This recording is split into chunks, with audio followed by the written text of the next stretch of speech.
The night my mother tried to shame me in front of 74 neighbors, she had a microphone clipped to her gray jacket, a spreadsheet open on the table, and the calm expression she wore whenever she believed procedure had made her untouchable. Julia Prescott, she read, 35 unresolved exterior violations. Outstanding balance, $3,460. Metal chairs squeaked behind me. Someone whispered my name. My mother let the silence sit for a moment, then turned the page as if I were only another line item. Her next agenda item was a $62,000 renovation of the neighborhood S, Founders Green. She thought the blue shutters on my grandmother's house were the most dangerous thing I had brought into that meeting. They weren't. Inside the document case at my feet were a certified parcel map, an old property use agreement, insurance records, and a 2022 acknowledgement carrying my mother's own signature. Together, they proved that the terrace where she was standing, the association office beside it, and much of the land she was asking our neighbors to improve did not belong to the association at all. It belonged to me. I had not known that 9 months earlier, when the first violation notice appeared under my brass door knocker.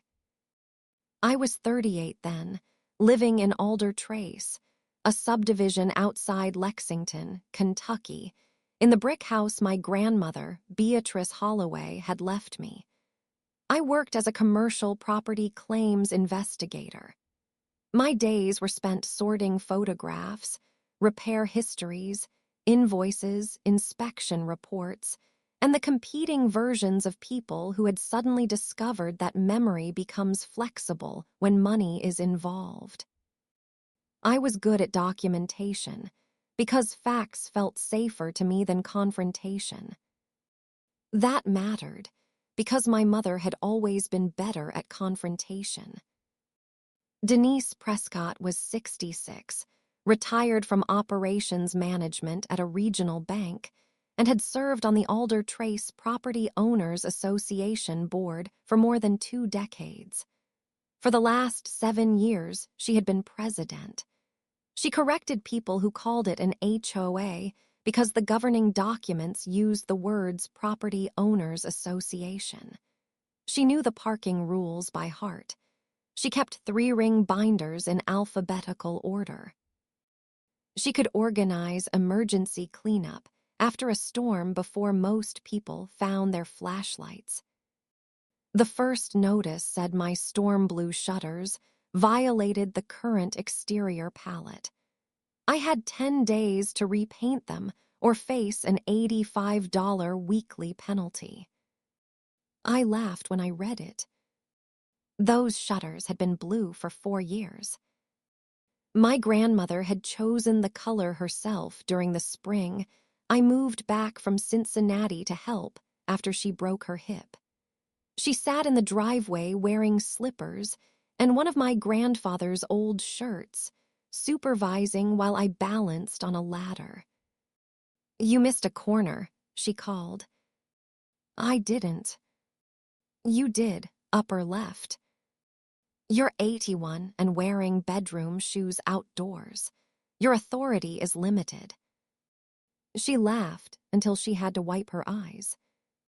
That memory was attached to the shutters more securely than any coat of paint. Grandma died 18 months later. She was 83, sharp until the last weeks and stubborn to the end. Her will left me the house, its contents, and a second narrow parcel behind the backyard. I barely noticed the second tract during probate because everyone in Alder Trace called it Founders Green. The association office sat there, along with a covered terrace, a row of parking spaces, and 2 old pear trees. My mother had always spoken about it as community property. So did everyone else. 3 weeks after my deed was recorded, the shutter notice arrived. I called her. "Mom, somebody flagged Grandma's shutters." "I know." The refrigerator hummed behind me. "You know." I approved the notice. I looked through the front window at the shutters she had seen hundreds of times. They've been this color since 2021. The standards were revised. The color was approved. Your grandmother was given an exception. I have the approval form. There was a pause. The board has interpretive authority. That sentence sounded like something from a policy manual, not a mother. Does the approval say it expires when ownership changes? Julia, you have been back in this neighborhood for a very short time. Please don't assume you understand how everything works. I had moved in with Grandma 2 years before she died. I took her to physical therapy, filled pill organizers, cleaned up after the night she became sick from antibiotics, and learned how to sleep lightly enough to hear her bedroom door. My mother visited often but rarely stayed.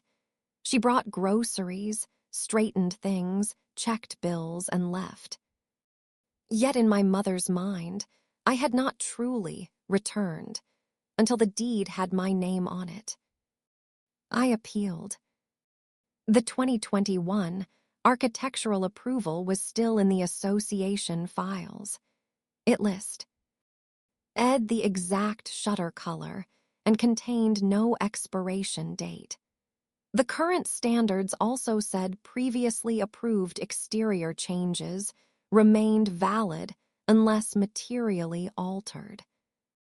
At the hearing, 4 board members sat behind a folding table. My mother was in the center.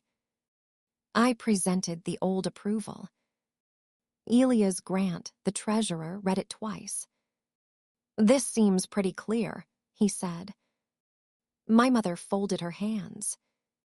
The prior committee exercised discretion because Mrs. Holloway was elderly. The circumstances no longer exist. A board member named Carol Pike asked whether my mother should recuse herself because I was her daughter. "There is no financial conflict," my mother replied. It was technically precise and emotionally absurd. The appeal failed 3 votes to 1. Elias was the one vote in my favor. Afterward, he stopped me near the door. "I don't understand what just happened." Neither did I. The next Wednesday brought another notice. Then another. By Christmas, I had 8. By February, I had enough to fill a red expanding folder. I never yelled at the compliance volunteer who delivered them. Walt Simmons was a retired mechanic with a gentle face and an increasingly guilty expression. One morning, he handed me the plastic sleeve and said, "For what it's worth, I think the blue looks good." "You know, I'm going to remember you said that." I said no such thing. We both smiled, but the joke did not make the notices harmless. I documented everything. Dates, photographs, appeal records, phone calls, emails.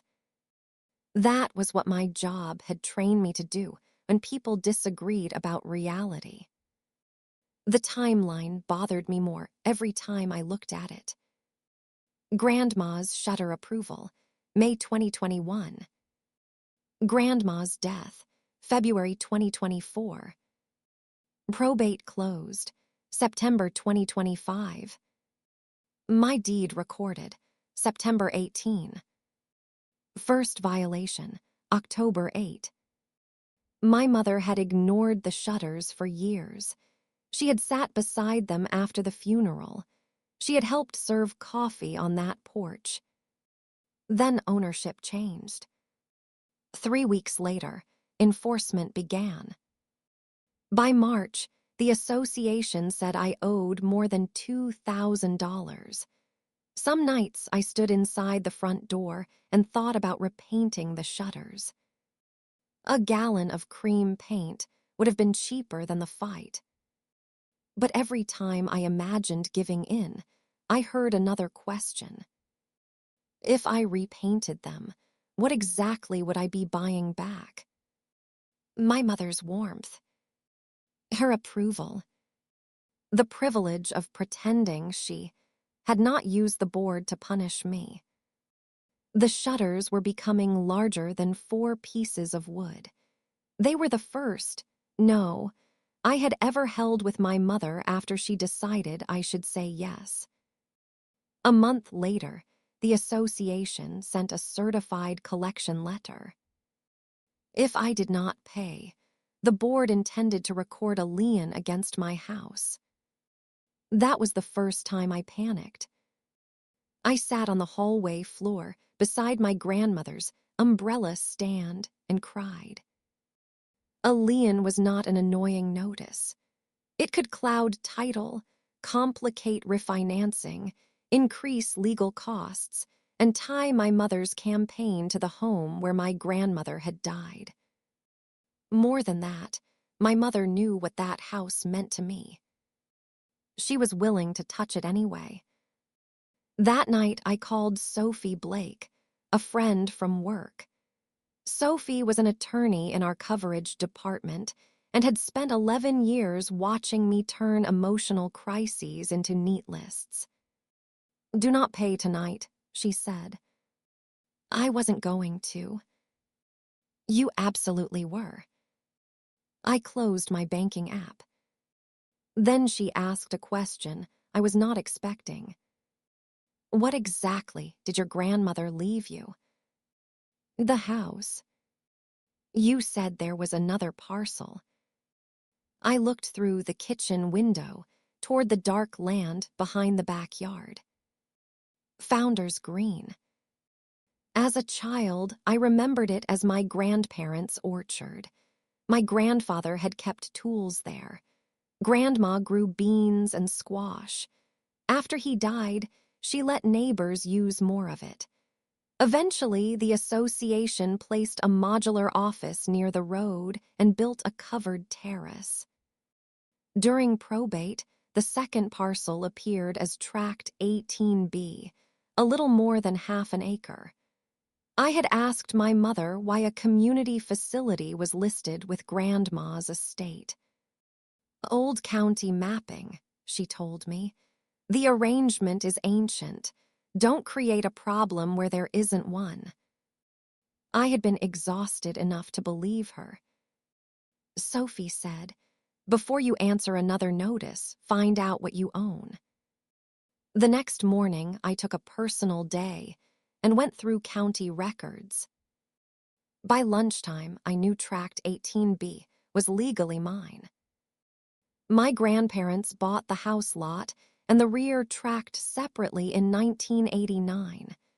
No deed transferred the rear tract to Alder Trace. No permanent easement gave the association ownership. No dedication made it common property. The tax bills had gone to Grandma for decades and then to me. I sat in my car with copies spread over the passenger seat and felt sick. Paper could tell me who owned the land. It could not tell me why my mother had spent years speaking, as if the answer were different. Sophie referred me to Graham Foster, a real estate attorney who had the useful habit of making dramatic situations sound boring. He reviewed the title chain. "Ownership is clean," he said. "What about the office and terrace? We need to know how the association got permission." "What if there was no permission?" "Then we deal with that, but don't invent a lawsuit before we find the file." "What file?" "The one your grandmother probably kept." I searched the house for days. Bank records, old warranties, Boxes of photographs, insurance folders, nothing. Then Marjorie Knox, Grandma's closest friend, came over with lemon bread and found me sitting among piles of paper. When I told her what I was looking for, she stopped cutting the loaf. Denise knows that land isn't association property. I looked at her. How do you know? Because B made them ask before they put the office there. Ask permission. Of course, your grandmother wasn't careless. Marjorie remembered a lawyer visiting years earlier. That led me to the archived files of Sandra Keene, the attorney who had handled some of Grandma's estate planning. A successor firm still had the records. It took a week to retrieve them. During that week, 2 more violation notices arrived. So did an email from my mother. She wrote as association president, not as my mother. If I repainted before the end of the month, future penalties would stop. Existing penalties would remain. The email ended. Denise Prescott, President, Alder Trace Property Owners Association. I stared at the signature block. No mom, no love, no acknowledgement that we shared blood, memories, funerals, birthdays, or a kitchen table. The archived file arrived Thursday afternoon. There were 28 pages. Most were ordinary legal paperwork. Then I found a 2017 temporary community use agreement. Grandma had allowed the association to place a modular office and covered gathering area on the eastern portion of Tract 18. B, the land remained private. The permission could be ended by the owner with notice. No ownership interest transferred. No permanent construction could happen without written consent. The association president, who signed in 2017, was not my mother. For a moment, I felt almost relieved. Then I reached the 2022 correspondence. After water damage, the association asked permission to replace the office. Grandma agreed, but only if the original terms remained. The request letter was signed by Denise Prescott, President. Below my mother's signature was a paragraph acknowledging that Tract 18B remained privately owned by Beatrice Holloway, and that association use was permissive and revocable. My mother had initialed it. I kept reading. The next page was an email from Grandma to her attorney. She wrote that Denise was angry because she would not transfer the tract to the association. Denise said permanent ownership would simplify everything. Grandma refused. She wanted the rear tract to stay with the house after her death. One line made me stop. If Denise is still running the board when I'm gone, Julia may need proof that permission is not ownership. I read it until the words blurred. Grandma had expected trouble. Maybe not the fines. Maybe not a lien. But she knew my mother might try to erase the difference between being allowed to use something and owning it. Graham read the file that evening. Well, he said, that sounds bad. It sounds useful. He explained that I could terminate the association's permission, negotiate a lease, block new construction, and demand that the board recognize my title. Does the board know? I asked. We know your mother knows. That is what the signature proves. I thought about Elia's at my appeal hearing. Maybe the rest of them had no idea. Do nothing tonight, Graham said. I am tired of people saying that. You are currently a person who should not make expensive decisions at night. I hated him because he was right. The following Sunday, I invited my mother to dinner. I cooked rosemary chicken and the biscuits Grandma used to make. For 20 minutes, we behaved like a family that had never sent certified threats to itself. Then I placed the collection letter on the table. I want this to end. So do I. Tell me the truth about the back tract. Her fork stopped. What about it? What did Grandma promise you? Her face became careful. Nothing. Did you ask her to transfer it to the association? That property has functioned as common space for years. That was not my question. You are becoming combative. I'm becoming specific. She pushed her plate away. Your grandmother enjoyed making people depend on her. Permission, favors, gratitude. She could have deeded that useless strip to the neighborhood years ago. Were you talking about the neighborhood or yourself? Her eyes sharpened. I asked again what she had expected. Finally, she said, she told me the RIA. Our tract would be mine. There it was. Not a board issue. An inheritance wound. My mother told me that after my grandfather died, she had handled bills, repairs, appointments, insurance, and endless errands. She believed Grandma had promised the tract as recognition for all of that. Then I moved back, took care of Grandma through the final years, and the will left the house and tract to me. You arrived for the final chapter, my mother said, and everyone acted as if you had saved her. I never asked anyone to compare us. You didn't have to. Did Grandma put the promise in writing? Her mouth tightened. Families did not use to require contracts for everything. My claims investigator, Brain, heard what that meant. My daughter, Brain, heard something else. She felt cheated. I almost felt sorry enough to surrender the argument. Then I remembered the Leon letter. Mom, you signed a 2022 agreement acknowledging the tract belonged to Grandma. The change in her face was immediate. Where did you get that? Not what agreement. Not, I don't remember. Where did you get that? The last hope that she had misunderstood disappeared. You knew. She stood. This conversation is over. No, the dinner is over.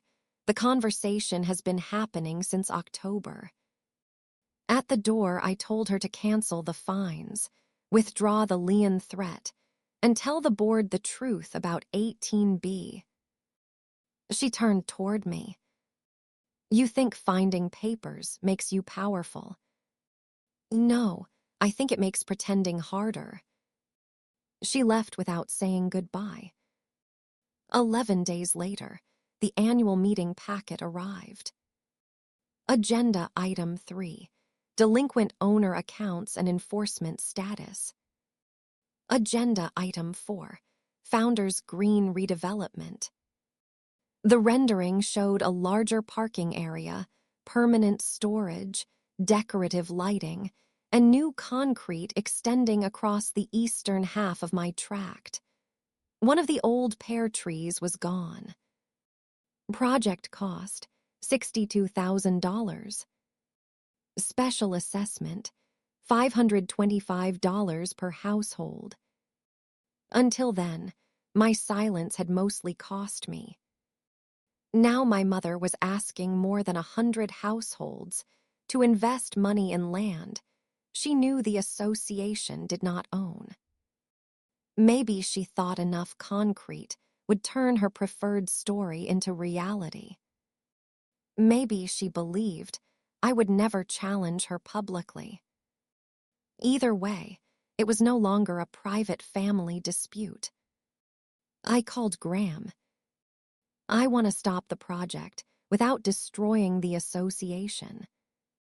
That gives us something to work with. We prepared a proposal. I would allow the association to continue using the existing office, terrace, and parking area for 7 years at $10 per year. In return, the shutter penalties and collection action would be canceled because the original approval was valid. The redevelopment vote would be withdrawn. Future construction on 18B would require my written consent. Compliance appeals would go to a rotating panel of homeowners instead of the same board that issued the violation. Board members would recuse themselves from enforcement involving close relatives or personal conflicts. Meeting records and property agreements would be made accessible to members. And the western part of the tract, where 2 pear trees survived, would become a community orchard and food garden. Graham looked at me. You could charge real rent. I know. You could make them move. I know. Why $10? Because Grandma wanted the neighborhood there. She just wanted it to remember that being welcomed somewhere isn't the same as owning it. The day before the meeting, I went to my mother's house one last time. I told her exactly what I was asking. Cancel the enforcement, remove the redevelopment vote, and disclose the ownership issue. She crossed her arms. That land should have belonged to the association years ago. Should have is not does. You sound like your grandmother. I'm starting to understand why. Pain crossed her face. Then anger covered it. You think she chose you because you were better than me. I never said that. You don't have to. I think she trusted me to keep the house and track together. And she didn't trust me. I hesitated. My mother saw the answer anyway. Old Julia would have rushed to comfort her. Instead, I said, I think she was afraid you would transfer it to the association after she told you not to. My mother looked away. I told her that if she went forward with the meeting, I would protect the property. I would not protect her from the consequences of what she chose. That was the first boundary I had ever given her, without adding an apology. The annual meeting was held on a humid Thursday evening under the covered terrace at Founders Green. Rows of metal chairs faced a low platform. String lights hung from the beams. The oldest pear tree stood beyond the concrete, leaves moving in warm air. My mother wore a pale gray jacket and pearl earrings. She looked completely composed. Zell. Ayaz sat at the treasurer's table. Carol Pike sat beside him. Marjorie took the chair on my left. Sophie sat on my right as my guest and, in her words, emotional scaffolding with a law degree. At 7, my mother called the meeting to order. Minutes. Budget. Pool repairs. Landscaping.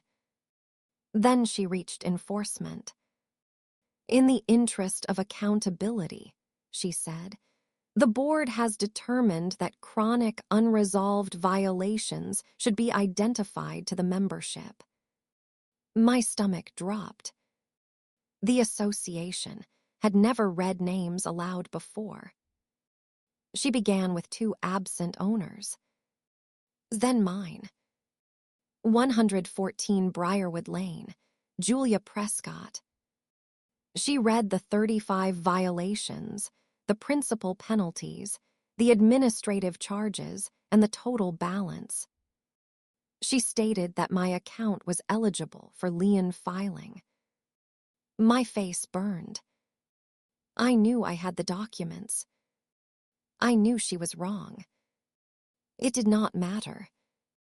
Humiliation still works even when you understand the mechanism. For 1 second, I was 12 years old again, listening to my mother explain my shortcomings to relatives as if embarrassment were an educational tool. Then Sophie placed 2 fingers against my wrist. Nothing dramatic. Just contact. Chosen family can be that simple. Someone quietly reminding your body that you are not trapped in the old room anymore. My mother finished. Questions will be taken after the agenda. Then she moved to Founders Green. A rendering appeared on a portable screen. She described improved drainage, more parking, new lighting, storage, and a wider terrace. The board believes this investment will protect one of Alder Trace's most important shared assets. Shared asset. She knew exactly what those words implied. A resident asked whether the old pear tree would remain. Possibly, my mother said. The final site plan will prioritize safe circulation. Marjorie muttered something under her breath. Then Monica Rhodes raised her hand. Monica lived near the entrance and worked as an escrow manager for a title company. She had helped me understand the county index when I was verifying 18B, though she did not know my full plan. My mother recognized her. Monica. Monica stood. Before members vote on the assessment, can the board identify the deed, easement, or recorded dedication that makes Tract 18B association property? The room went still. My mother blinked. Founders Green has been community property for decades. That wasn't my question, Monica said. The county tax map still lists 18B as a private tract. What recorded instrument gives the association ownership or permanent rights? A man in the back asked, whose name is on it? My mother lifted a hand. We are not conducting title research from the floor. Elias looked down at his papers, then at me. Maybe we should. Julia, do you know who owns it? My legs felt heavy when I stood. Yes. My mother said my name quietly. A warning. I picked up my document case and walked to the front. I had brought the red folder containing every violation notice, but I left it beneath my chair. I did not want the meeting to become a revenge performance about 35 envelopes. The land was bigger than the punishment. I placed the certified parcel map on the treasurer's table. My grandparents purchased Tract 18B separately in 1989. It remained with my grandmother after my grandfather died. Last September, it passed through her estate to me. Someone said, "You own this." Yes. My mother stepped toward the microphone. There was a use agreement. Yes, I said, there was. For half a second, she looked relieved. I opened the next folder. In 2017, my grandmother gave the association temporary permission to place the office and terrace on the eastern part of the tract. The agreement says the land remains privately owned and that the permission is revocable. I handed copies to the board. My mother said, that document was updated. It was. I took out the 2022 request. When the office was replaced after water damage, the association reaffirmed the arrangement. The updated document again acknowledged that the property belonged to Beatrice Holloway. Elias was reading ahead. Then he stopped. He looked at my mother. Denise. She did not answer. He turned the page toward her. That's your signature. The room erupted. Questions came from every direction. Did she know? Why was the board proposing to spend $62,000? Could members be assessed for improvements on private land? Was I going to close the office? My mother struck the gavel. Once. Twice. The voices continued. For years, that little piece of wood had been enough to restore order. That night, it sounded like somebody tapping on a locked door. I watched my mother's face and felt something I had not expected. Grief. She suddenly looked older. Part of me wanted to step in and rescue her. That reflex had shaped most of my life. Then I remembered the Leonlet. Tur. I remembered my debt announced through a microphone. I remembered the pear tree erased from the rendering. I let the room remain uncomfortable. Elias finally stood. Quiet, please. People settled. He looked at me. Are you asking the association to leave the property? No. My mother turned toward me. I continued. I am offering a 7-year agreement allowing the office, terrace, and current parking area to remain for $10 per year. The room became quiet again. There are conditions. I listed them. Cancel the shutter penalties and collection action because the 2021 approval remains valid.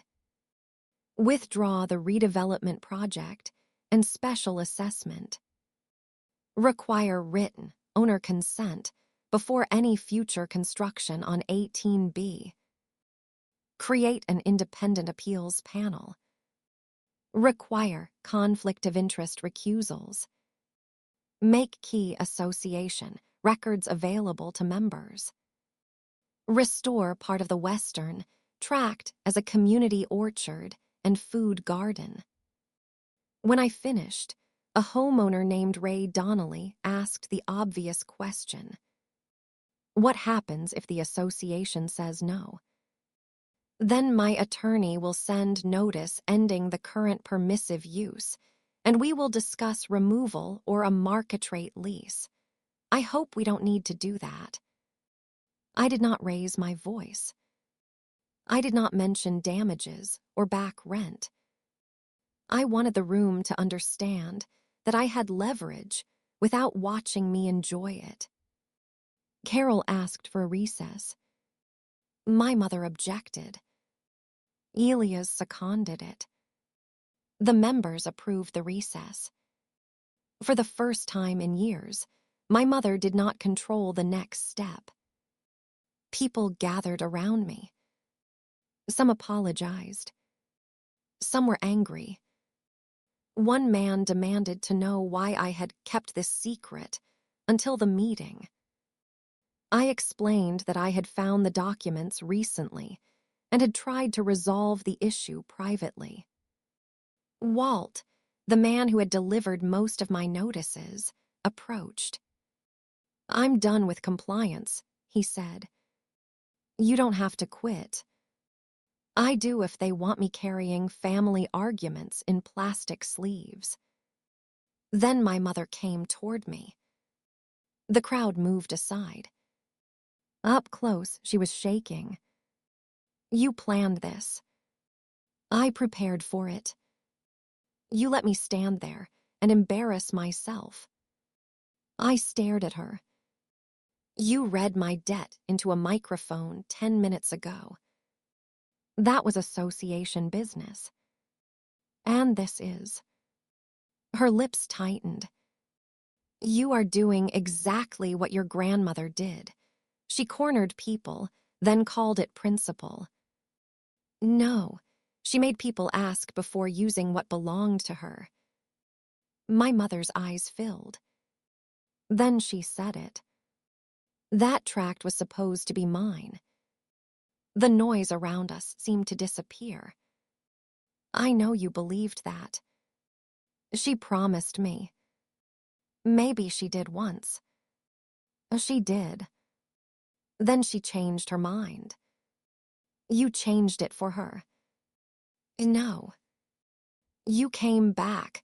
You became the patient one, the devoted one. I had been doing things for her for 30 years, and suddenly you were the person everyone praised. I did not steal your mother from you. You got the house. Yes. The land. Yes. Everything she valued. That isn't true. It felt true. That sentence mattered, because it was the first time my mother had admitted feeling anything without disguising it as a rule. I could finally see the wound beneath the control. But seeing a wound does not make you responsible for letting it cut you.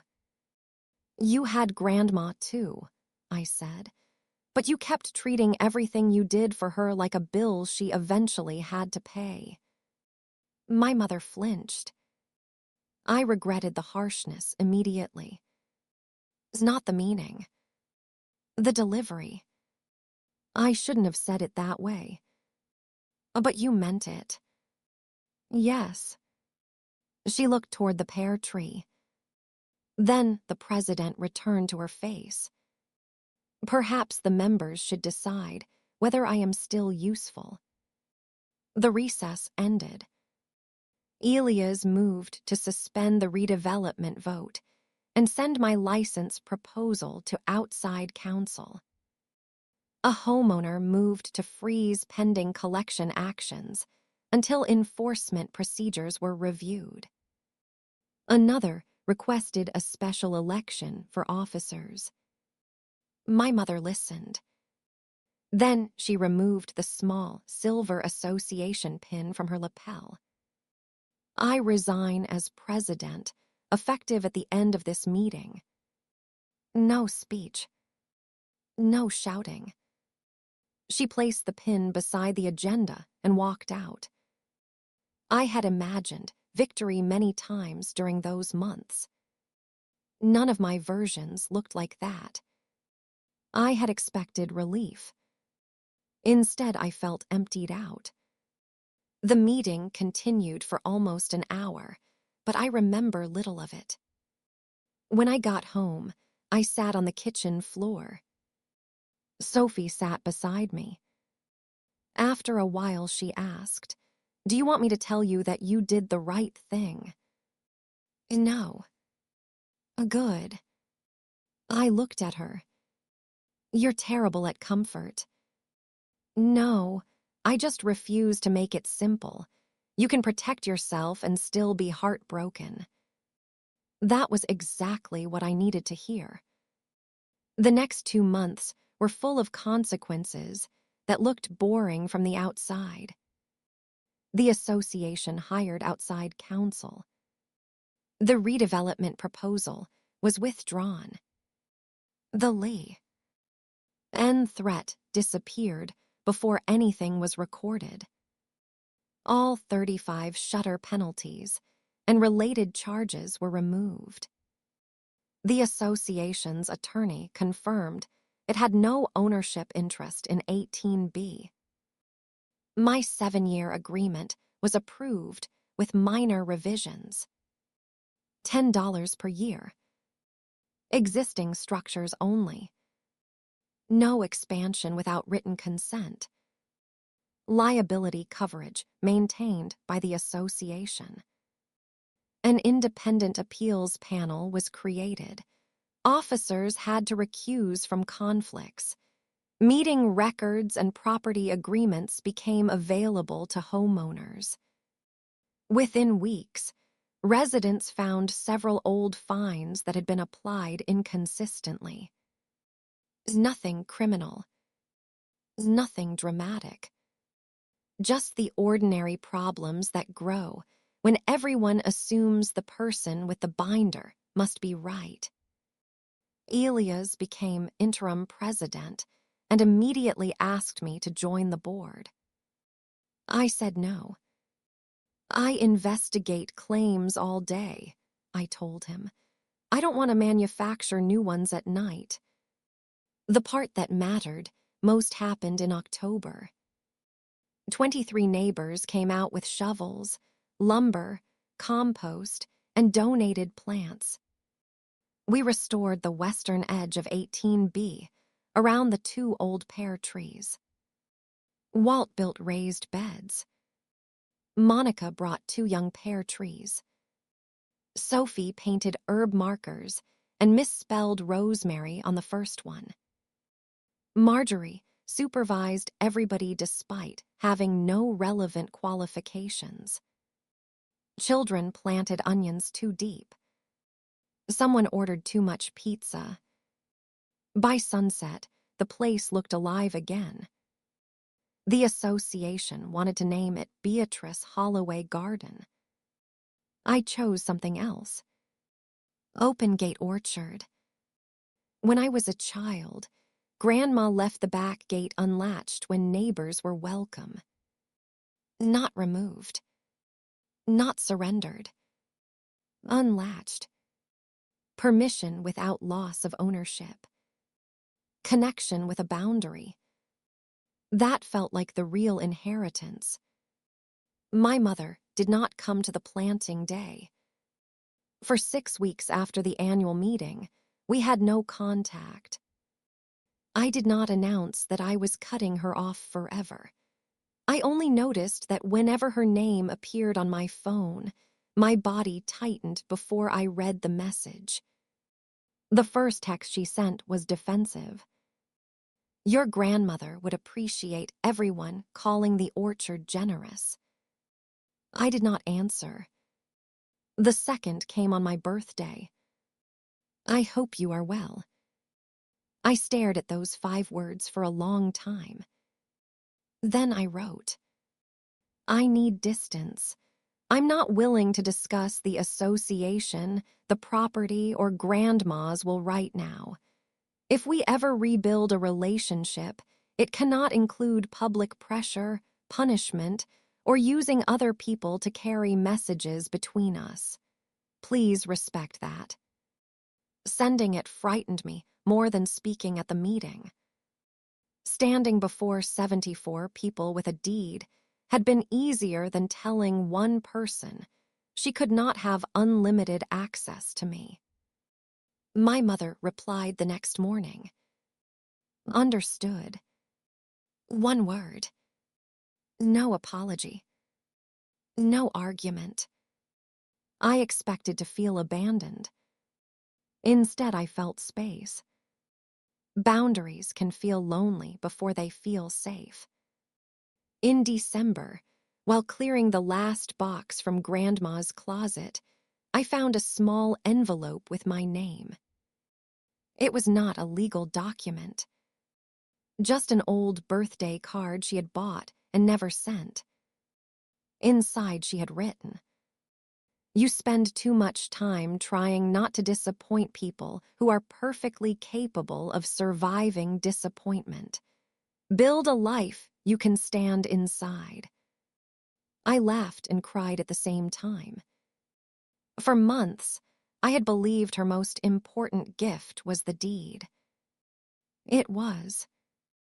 It was permission to stop managing everyone else's reaction to my life. By January, the shutters were still blue. The association revised the exterior standards to recognize all previously approved colors. Walt left a copy in my mailbox with a handwritten note. About time. I kept the note. The red folder of violations went into the attic.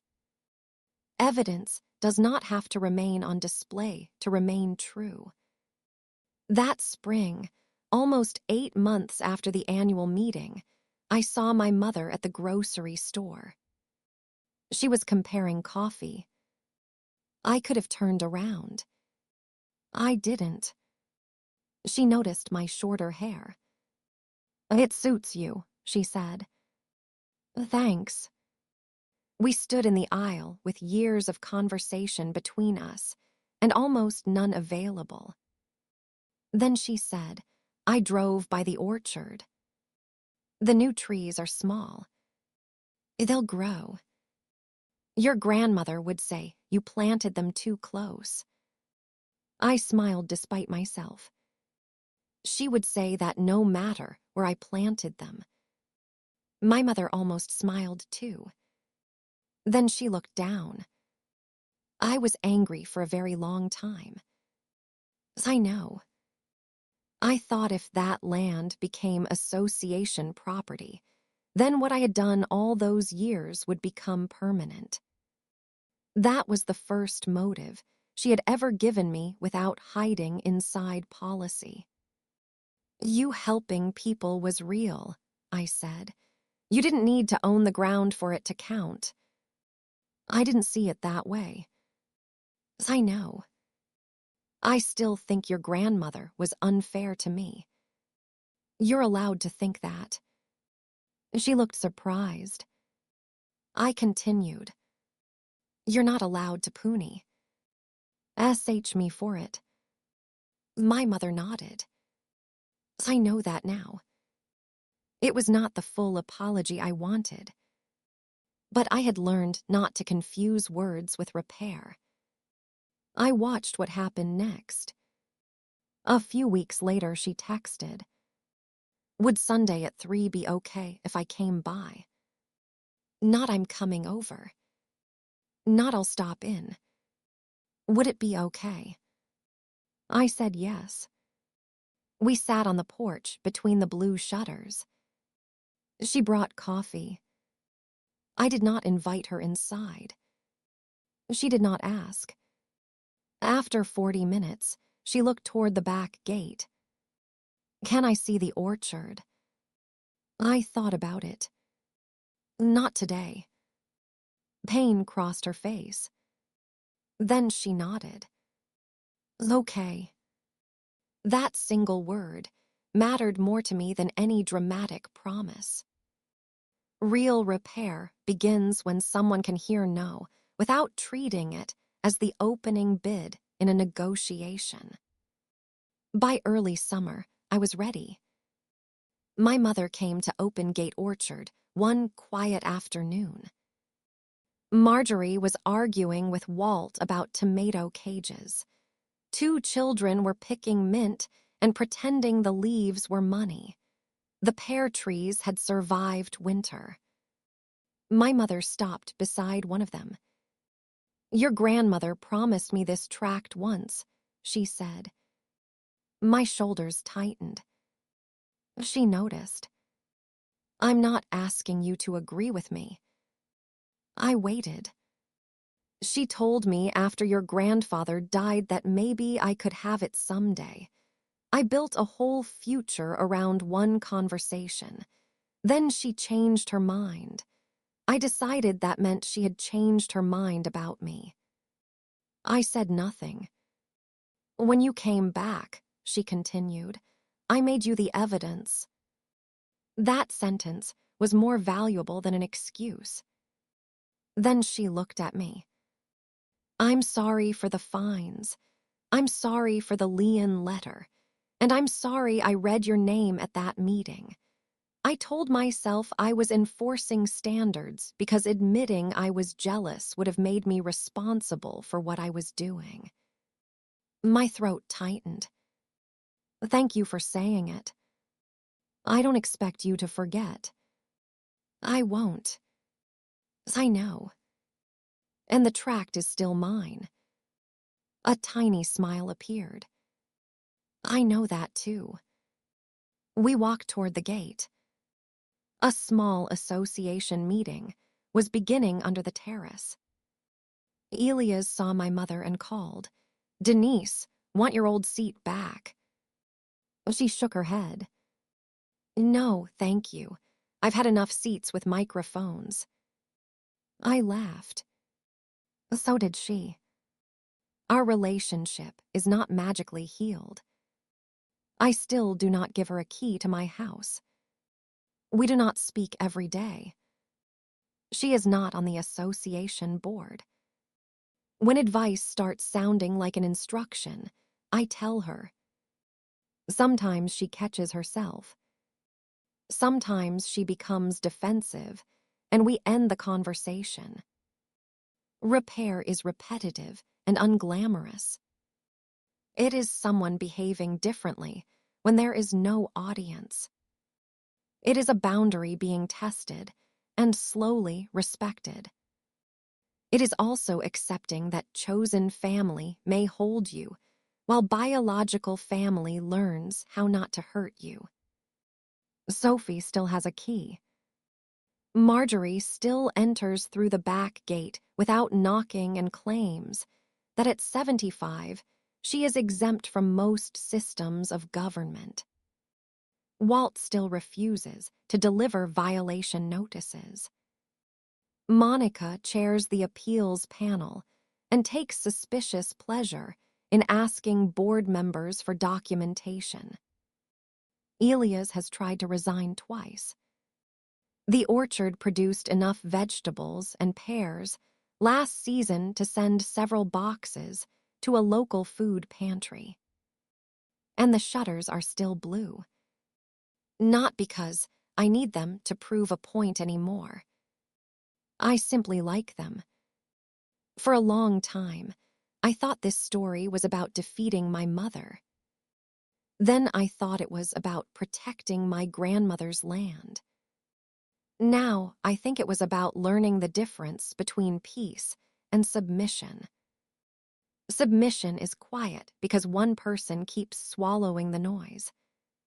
Peace is quiet because nobody has to threaten anyone else to stay. My mother spent years believing control was the price of stability. I spent years believing compliance was the price of love. My grandmother left me a property line that forced both of us to learn something neither of us wanted to learn. A gate can be open without disappearing. A family can remain connected without unlimited access. A person can be generous without surrendering ownership of her home, time, choices, or dignity. And a boundary is not revenge just because someone preferred you without one. Last Wednesday, I woke before sunrise. For months after the notices stopped, Wednesday mornings still carried a charge in my body. Part of me expected footsteps on the porch. I made coffee and opened the front door. Nothing was there. No plastic sleeve. No cream-colored notice.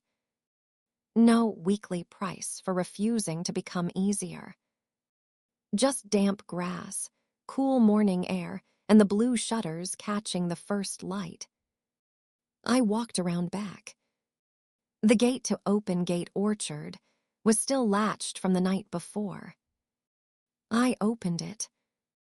Not because the board expected me to.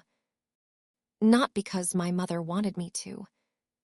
Because I chose to. That is the part I want to remember most. Not the number on the collection letter. Not the look on my mother's face, W. Hen Elias found her signature. Not the microphone. Not even the deed. The choice. For years, I believed strength meant enduring whatever family handed me without making anyone uncomfortable. I was wrong. Strength was learning that I could love my mother and still make her knock. I could understand her pain without paying for it. I could keep my grandmother's generosity without inheriting her silence. I could let neighbors into the orchard and still keep the gate. If someone you love keeps calling control care, or asks you to purchase peace by becoming smaller, remember that love and access are not the same thing. Share this story with someone who may need that reminder. Tell us in the comments what boundary finally gave you room to breathe. Subscribe to After Silence Stories, and I'll see you in the next story.